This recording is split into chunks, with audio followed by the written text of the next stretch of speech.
Viver em sociedade, e especialmente lado a lado com vizinhos, pode ser um baita desafio, né?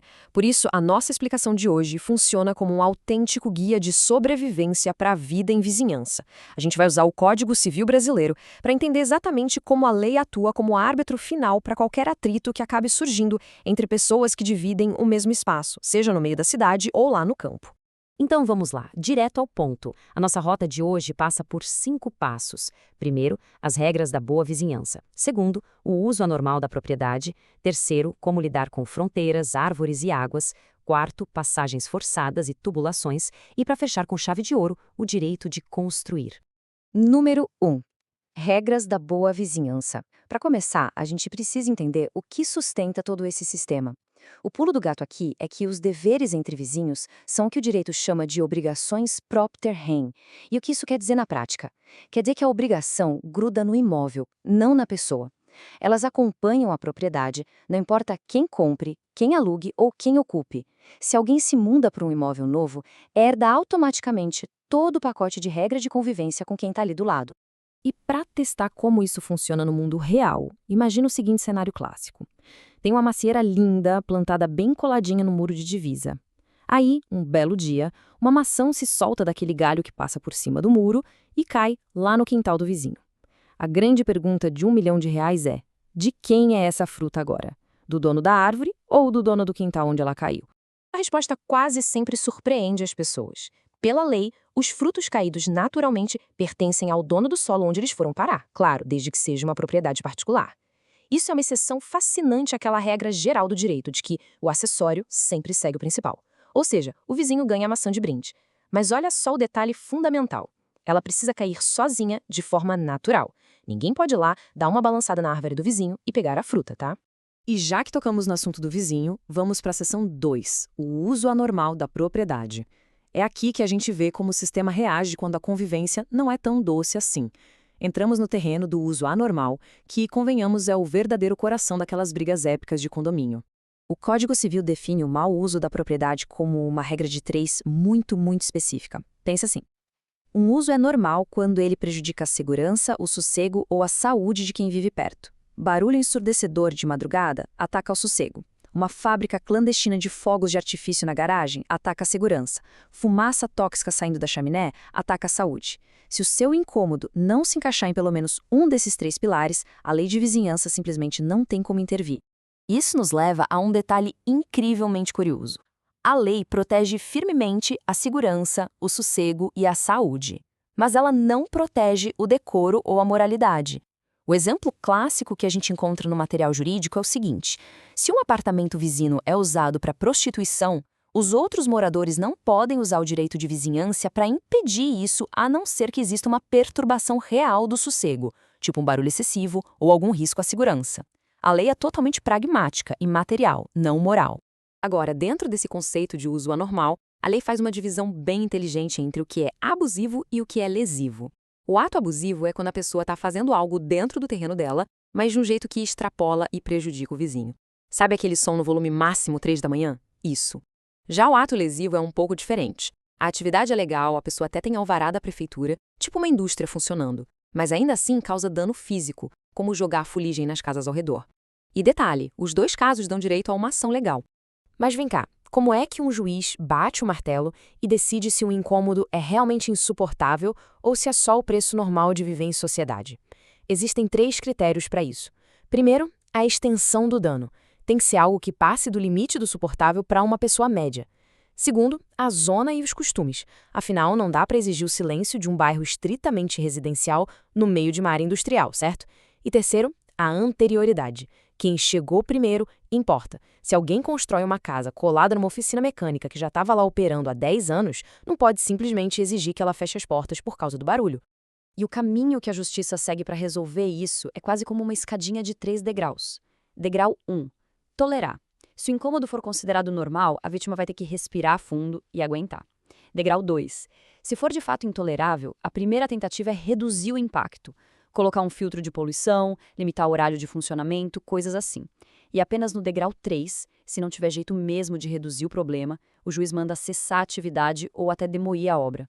A única exceção é se for algo de grande interesse social, aí o fechamento vira uma indenização financeira.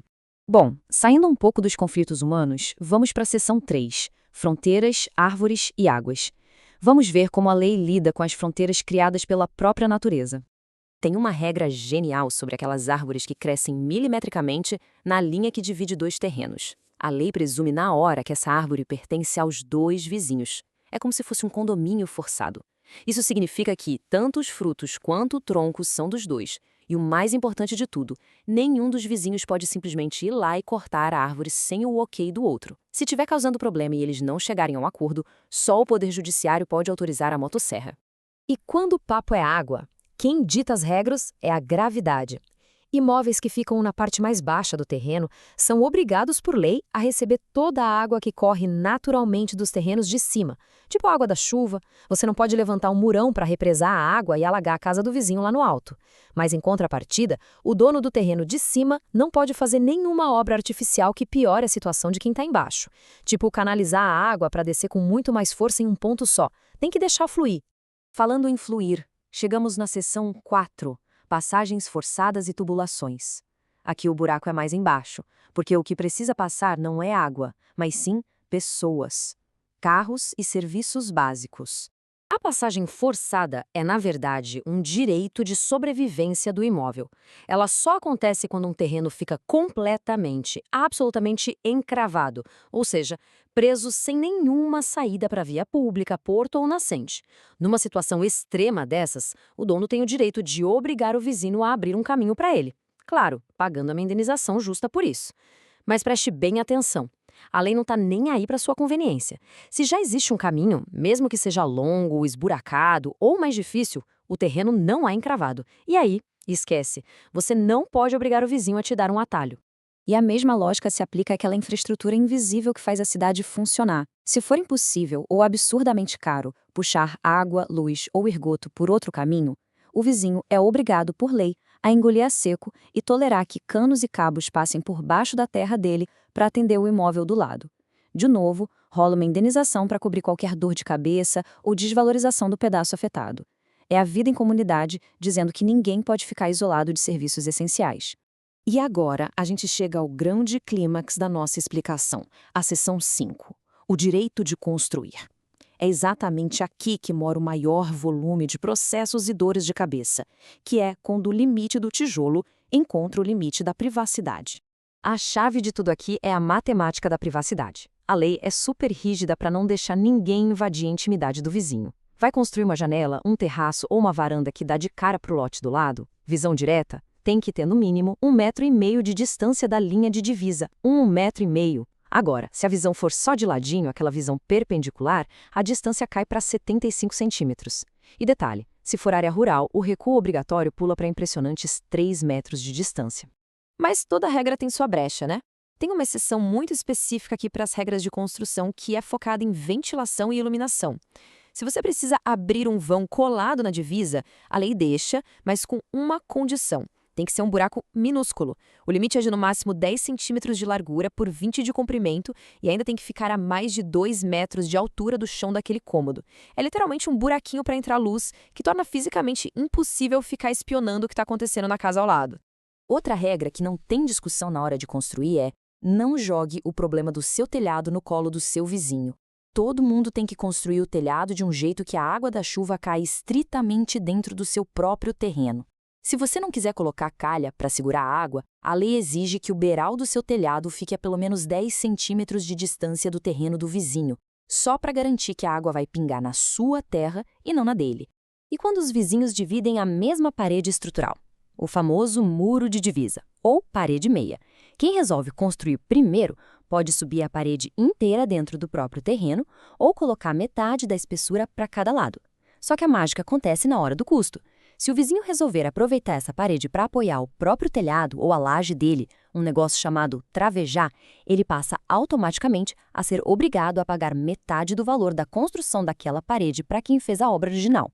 Sabe o que ilustra perfeitamente o nível de paciência e cooperação que a vida civil exige? O artigo 1313 do Código Civil. Ele diz textualmente que você é obrigado a tolerar que o vizinho entre na sua propriedade, desde que ele avise antes, claro. Mas por que isso? Para fazer reparos urgentes, como consertar uma calha ou limpar um muro, e até mesmo, olha só, para resgatar coisas ou animais de estimação que pularam o muro sem querer. Você pode até combinar um horário que fique bom para todo mundo, mas proibir a entrada, a lei diz que não pode. Para encerrar a parte de obras, temos a regra de ouro da vizinhança.